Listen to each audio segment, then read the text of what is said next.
لسه معاكم أصدقائي، ويمكن في رسائل كتيرة قوي جايه لنا على صفحتنا على الفيسبوك.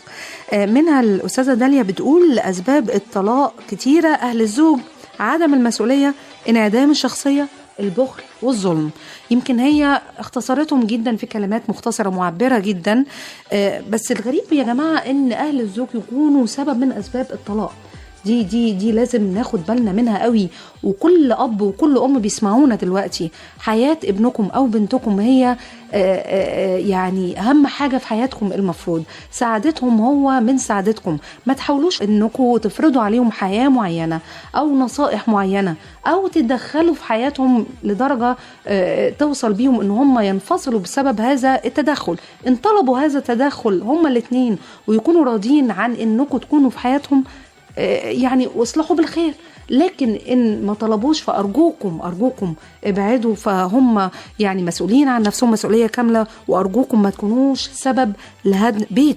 استاذ احمد المالح بيقول زاد الطلاق لاسباب كتيرة، اولها عاطفية، وثانيها اجتماعية، وثالثها عائلية. فعلا مشكلة جديرة بالمناقشة في البرنامج. استاذة امنية بتقول اكبر سبب للطلاق من وجهة نظري هو عدم تحمل الرجل لمسؤولية بيته تماما. تبقى امه مدلعاه ومش محملاه اي مسؤولية، وتزهق من دلعه تقول اجوزه، وللاسف يعني على حد قولها بقى تبلي بنات الناس باشباه رجال. انا طبعا لما لقيت نفسي متحمله كل شيء من مصروف بيت وايجار ومصاريف انا وبنتي، فضلت الانفصال عن وجودي مع واحد عباره عن لقب في حياتي. دي يمكن مشكلة خاصة بحالة من الحالات اللي قابلتنا على صفحتنا، ان هي تحس او السيدة تحس ان هي مش عايشة مع راجل. ودي مشكلة كبيرة جدا فعلا. يعني زي ما متعلمين الرجال قوامون على النساء بالفعل، ولازم يكون محسس زوجته في بيته ان هو متحمل مسؤولية، ولان الزواج مش مجرد شيء للمتعة فقط، لكنه مسؤولية وحياة. واهم مسؤولية انك تحسس زوجتك انك مسؤول عنها. احنا لسه مكملين معاكم ومنتظرين تليفوناتكم على تليفون الاذاعة 23 92 37 11 و 23 92 14 37، وعلى صفحتنا على الفيسبوك هي وهي مع أميرة شايشة. عيني عليك يا طيبة لما بتضيعي مني، لما بنصحى نلاقينا باينة حد غيرنا.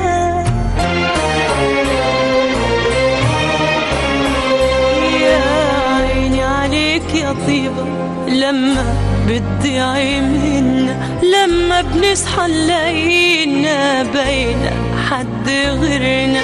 وبعز الاحتياج لحضن يضمنا، وبعز الاشتياق لحضن يضمنا. قادرين ازاي ندوس على قلب حبنا، وبقينا ازاي كده. هي وهي هي وهي هي وهي وهي وهي ده هي وهي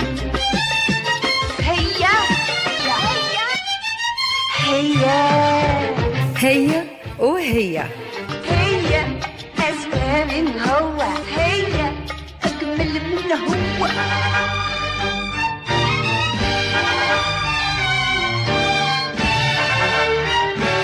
فترة إذاعية على الهواء لهي وهي.